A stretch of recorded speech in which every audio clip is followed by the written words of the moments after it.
Fala, galera do Centro Educacional Crescendo com Jesus. Aqui é a professora Thaisa Barros, sua professora de História. E galerinha do 7º ano, lembrando que nós estamos aqui para mais uma revisão, né, sobre feudalismo, assunto que conhecemos ano passado, né? Na última aula, paramos falando sobre como era composta a Igreja Católica nesse período do feudalismo, nesse período da Idade Média, né, na Europa, mais precisamente. Para a gente ver se ficou bem claro o que nós vimos até aqui, eu separei duas questões para dessas listas de exercício que foi mandado para vocês. Eu separei algumas questões, duas questões para a gente ver se ficou claro aqui, tá? Vamos lá.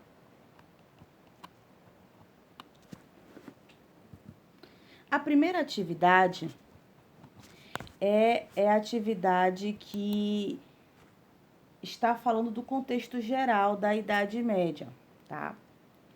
Assinale a alternativa que indica as características corretas sobre o período conhecido como Idade Média.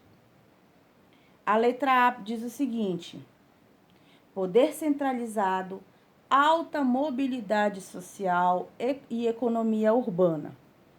Letra B, poder descentralizado, alta mobilidade social e baixa circulação de moedas. Letra C, poder descentralizado, pouca mobilidade social, sociedade dividida em estamentos. D, poder monetário, imobilidade social e trabalho escravo. Letra E, poder centralizado e alta mobilidade social e trabalho servil. Bem, gente, todas essas alternativas que falam em poder centralizado, a gente já exclui, porque o que houve na Idade Média foi justamente o contrário, um poder descentralizado, né? Então, a gente já tira e já exclui de cara a letra A e a letra E, tá? Também nada de alta mobilidade social que existe na letra A e na letra E. Que, pelo contrário, que existia era pouca mobilidade social. O que era, se você, a camada social, o estamento que você pertencia, era definido pela sua natureza, pelo seu nascimento. Então, era muito raro você sair. Se você nascia servo, você permanecia servo. Se era nobre, você iria continuar sendo nobre, beleza? E na letra A, economia urbana, não, na baixa Idade Média que você tem essa economia girando novamente para as cidades, mas ao longo da Idade Média não, era muito centrado na questão da ruralização. Na letra E, o trabalho servil tá ok, mas o resto, a questão de poder centralizado e alta mobilidade, tá errado. Então, a gente descarta. Letra B, poder descentralizado, beleza. Alta mobilidade social, não. Baixa circulação de moedas, sim. Mas essa parada aí de alta mobilidade social, errado. A letra C, poder centralizado, descentralizado, correto. Pouca mobilidade social, correto também. Sociedade dividida em estamentos, sim. Até agora parece que é C, né?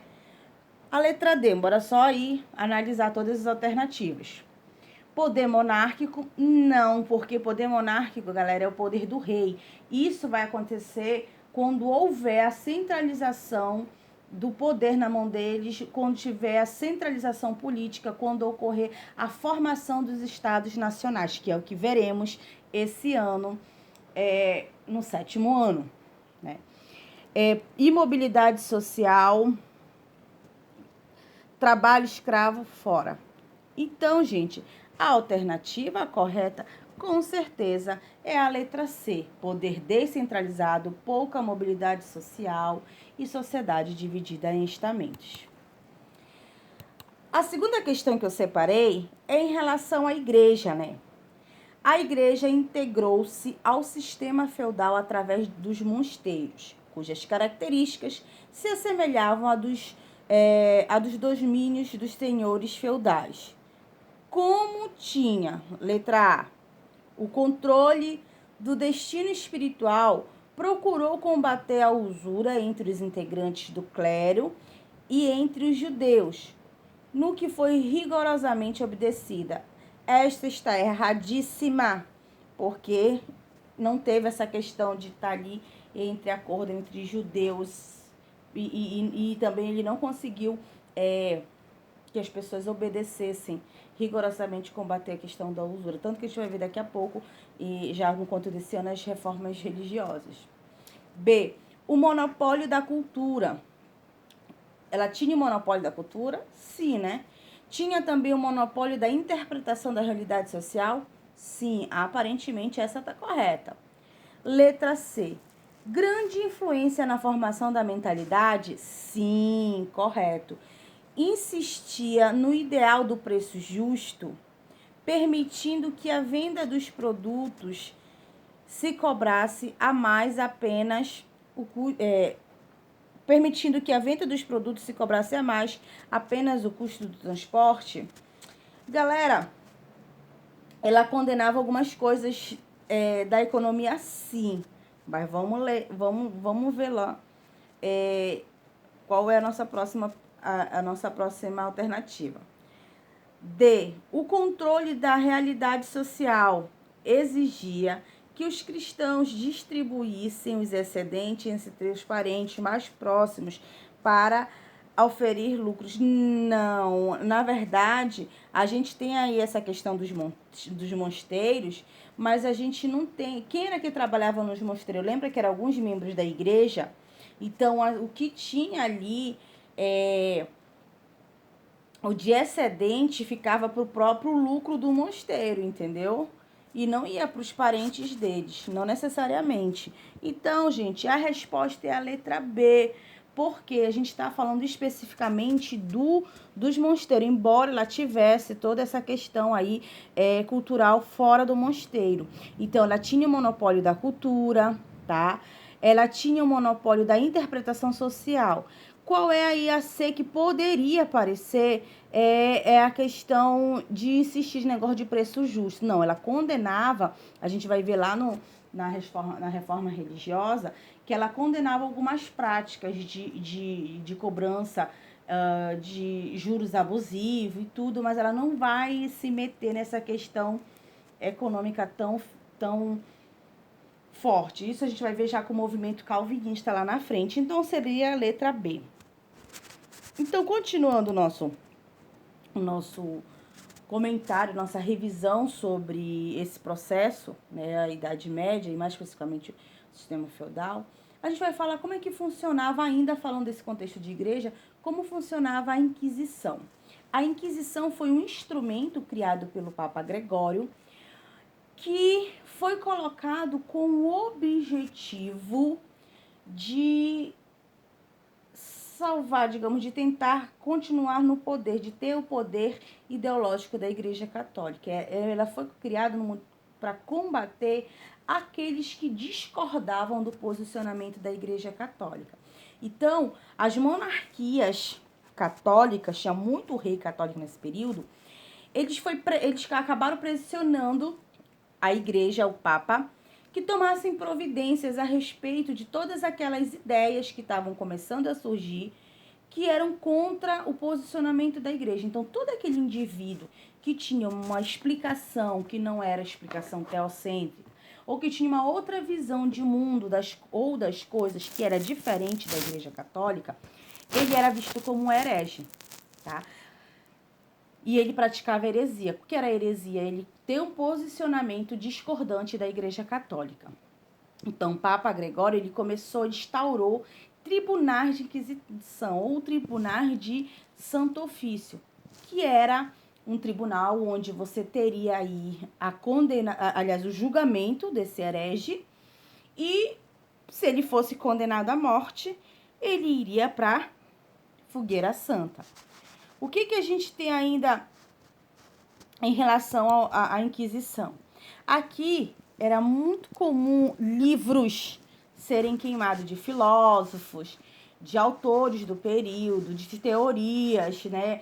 Quando você tem a questão da teoria de que a Terra não é plana e sim redonda. ou esférica, né? Você tem aí esses autores, esses estudiosos sendo condenado por ter uma opinião diferente da Igreja Católica. E a gente tem aqui, galera, o Index Librorum. O que é o Index Librorum? Era uma série de textos que eram considerados textos proibidos pela Igreja Católica. Mas o que tinha de tão proibido nesses textos?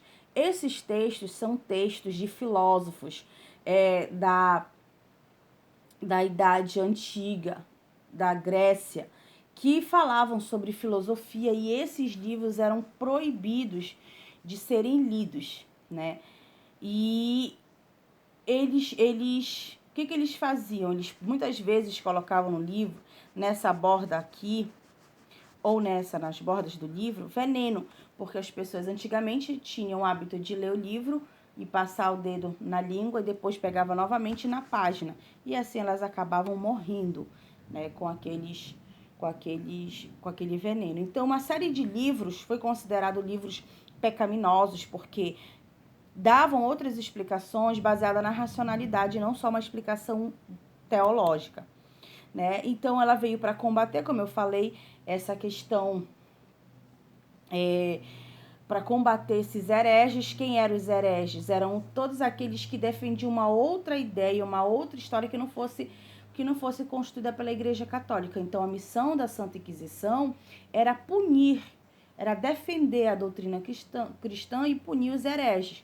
Então, eles eram condenados, né, entregues às autoridades do Estado, e o Estado se encarregava da execução das sentenças. Lembrando aí, gente, que não é porque existia o cristianismo que todo mundo seguia o cristianismo. Tinha várias seitas, doutrinas, né? Tinha as religiões ainda com diferentes do cristianismo, e isso fazia com que eles discordassem. Nem todo mundo era. E muitas vezes nesses reinos onde tinha reinos católicos, monarquias católicas, donos de feudos católicos, eles queriam impor isso, e as pessoas que se negassem também iriam parar na fogueira santa.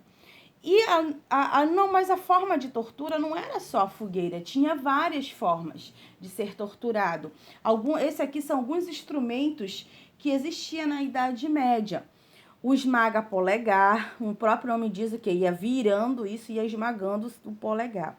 Esmaga-joelhos, a cadeira inquisitória, olha aí como ela tem tudo isso, tem uma senta e tem ferros para todo lado, aliás, pregos para todo lado. O açoite de ferro, já pensou a pessoa levar açoite, levar chicotada, que ao invés de chicote ser ferro?